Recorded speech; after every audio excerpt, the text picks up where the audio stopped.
Well, hello, my name is Katia Elizarova and I'm an international model and actress. I have been traveling a lot, but I'm coming from a small town in provincial Russia, and now I'm based in the UK. I have been chosen as a brand ambassador for various fashion houses, charities, and became a spokesperson for my industry.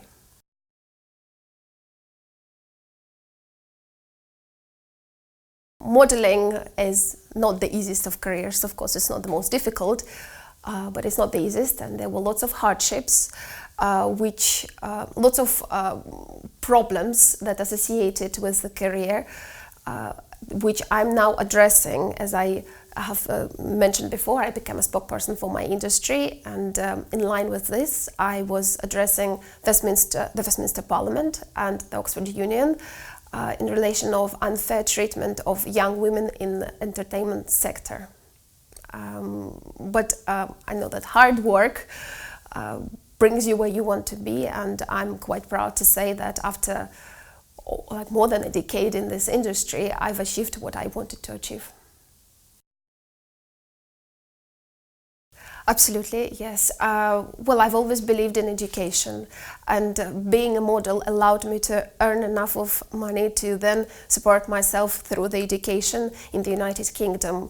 Well, it's extremely expensive, but I have managed, and a law degree from one of the top law schools in England not only broadened my interests in things outside of fashion industry, but also helps me to continue with my career, should it be reading the contracts or helping friends with their contracts.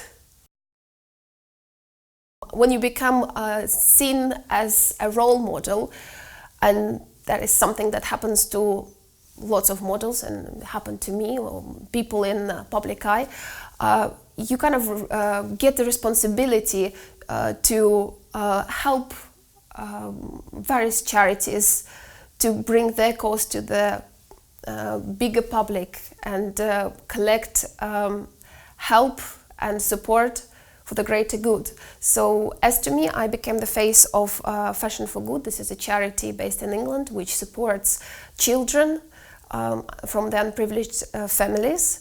But likewise, I have supported Macmillan Cancer Research, and I have worked with British Red Cross and Natalia Vadianova's foundation as well.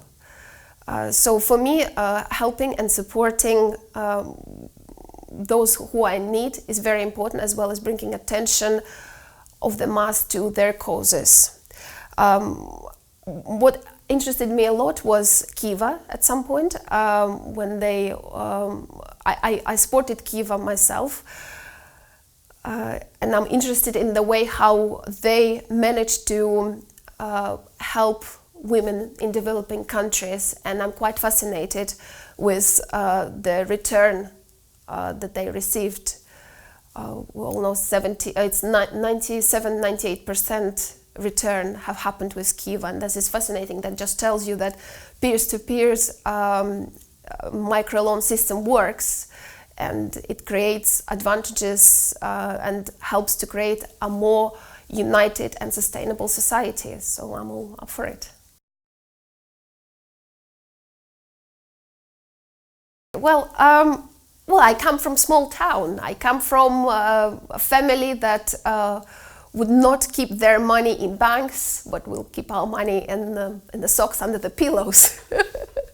So being an entrepreneur and being a woman is something new for Russians. I'm sure it is new for lots of Eastern Europeans, as well as Africans and Asians, or developing countries in Africa and Asia. So for me, it was learning from the very beginning. I didn't have my mother who would explain me how things work. I have to start from the beginning and understand what is it to be my own boss. And there are lots of women like myself that I came across from Eastern Europe, from Brazil, a lot of them, who, just like me, came to England and started from the beginning. why Kiva inspires me, it gives an opportunity to women to be a little bit more than what they are. And I'm lucky because I was born with particular looks that allowed me to travel and see the world. Not everyone is like me. Therefore, what Kiva allows is women from all kinds of backgrounds to not only benefit themselves, but benefit their families, and by benefiting their families, benefiting the whole society. Women have been overlooked for way too long, but now this can be changed. That's how I'm so excited about Humaniq, because Humaniq would increase the amount of women who will be engaged in entrepreneurial work. Thanks to new technologies, there will be less expenses and more sufficient distribution of wealth, like what Kiva is doing, but faster, I think quicker, with less problems and more secure. Things like new technologies like blockchain and fintech would allow this to happen sooner than later. Well, my story with Humaniq comes from meeting Dmitry Kaminsky, who is an executive chair and a co-founder of the project. And when he told me about the missions and goals of the project, it's to no surprise, it caught my attention. Well, it all started off with me getting more and more interested in a healthy lifestyle. Well, that comes from fashion and modeling, but moving towards anti-aging, fighting with age-related diseases, artificial intelligence, and modern technologies in general. And this interest brought me into one of the lectures that was hosted by Deep Knowledge Ventures in Oxford, where I've actually met Dmitry, and that's how my interest increased even more. So Humaniq for me is something very exciting and something that I would like to support.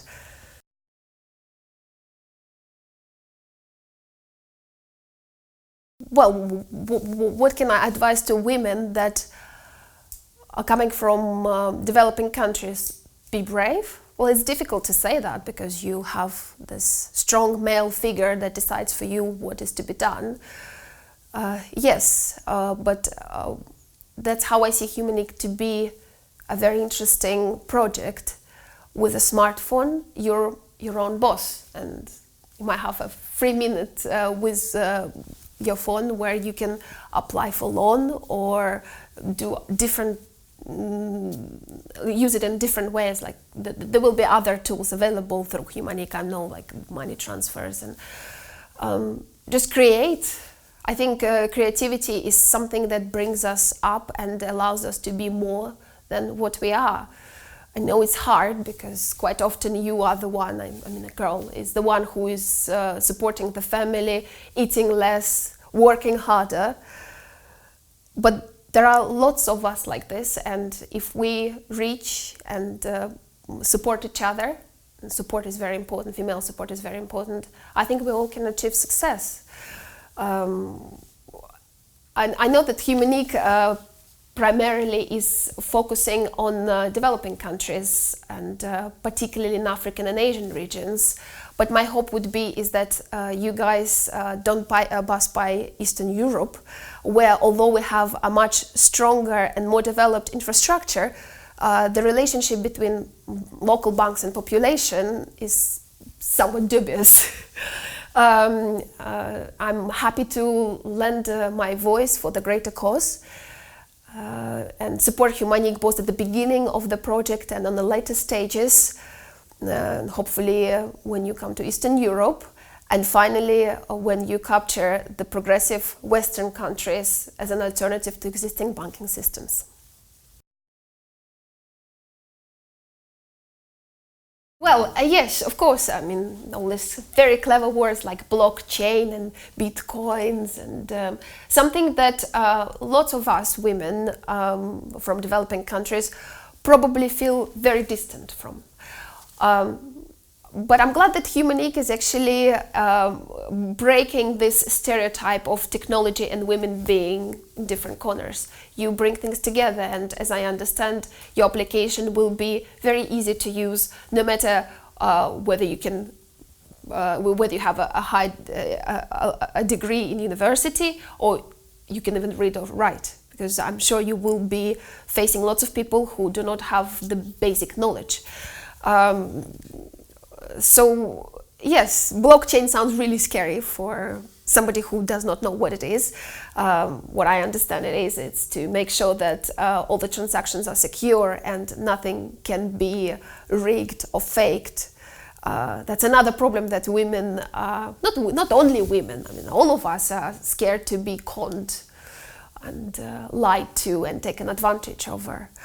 Blockchain technology allows you to see what happens and how it happens, and that is all clear and easy to operate.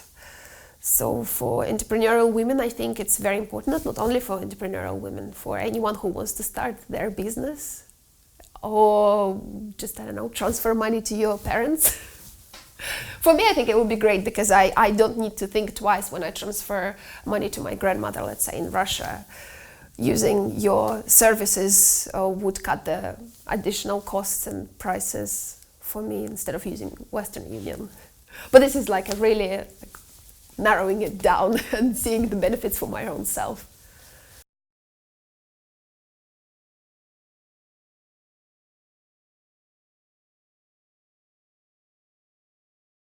Modern technologies, when we say modern technologies, we probably think it's not for everyone. It's something very expensive, and it is. When I start being interested in modern technologies, it came from the anti-aging side. So, who is available for anti-aging? We will be living forever, maybe, if we fight the technical problems like cancer and death, but probably only available for very wealthy people.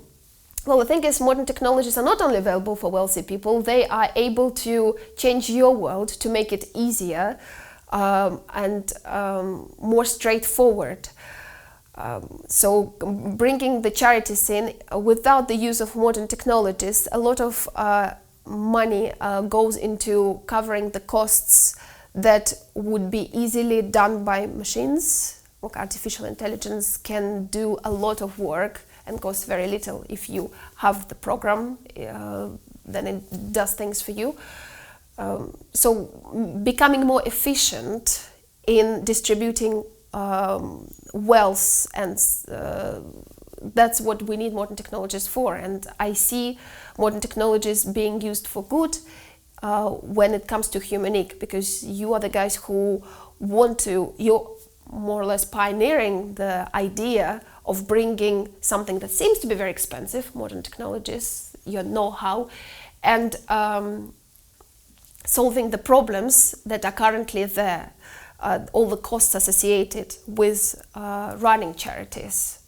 You can make it more efficient, you can make it more secure, thanks to blockchain and fintech. You have your know-how, so now it's time to implement it.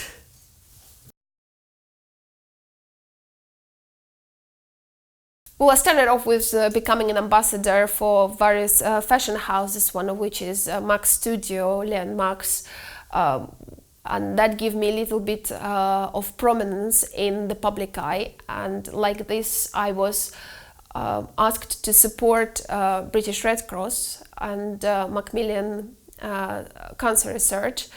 But I'm mostly proud of my work with Fashion for Good, when we were able to attract investors from fashion to help underprivileged children in England. I would like to work more with charities, of course. Kiva was, again, I would repeat myself again, Kiva was something incredibly interesting for me, because not only was it a charity, but it also offers to benefit the lenders. The system is based on peer-to-peer lending. If I can make someone's life better and more fulfilling by donating a very little amount of money, and that is all that it takes, then that is something I will do. Maybe I'll lose, maybe I won't, but this is my way of thanking the world for the good luck that I had early in my life. And of course, supporting women in my industry was something very important to me because it's very close to my heart. Living through the hardship that I did, I would not want other women to go through it, and I think if you do not address this problem of vulnerability, then who would? So thanks to my name in the industry, I guess I was invited to Westminster to talk about fashion industry and what can be done and how can we better the industry for everyone. And I know that the Humaniq can come very useful there as well, because I'm thinking of all these young girls who travel the world and have no idea about banking, about saving money, about using new technologies for their benefit, starting up something new. I think these two things could, young models from abroad and your application can be merged, and something good will come out of it.